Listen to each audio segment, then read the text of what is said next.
নিখিলেশ প্যারিসে, মইদুল ঢাকাতে, নেই তারা আজ কোনো খবরে। গ্র্যান্ডের গিটারিস্ট গোয়ানিজ ডিসুজা ঘুমিয়ে আছে যে আজ কবরে। কাকে যেন ভালোবেসে আঘাত পেয়ে যে শেষে পাগলা গারদে আছে রমা রায়।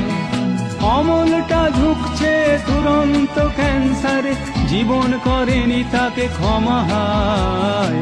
কফি হাউসের সেই আড্ডাটা আজ আর নেই, আজ আর নেই। কোথায় হারিয়ে গেল সোনালি বিকেলগুলো সেই, আজ আর নেই।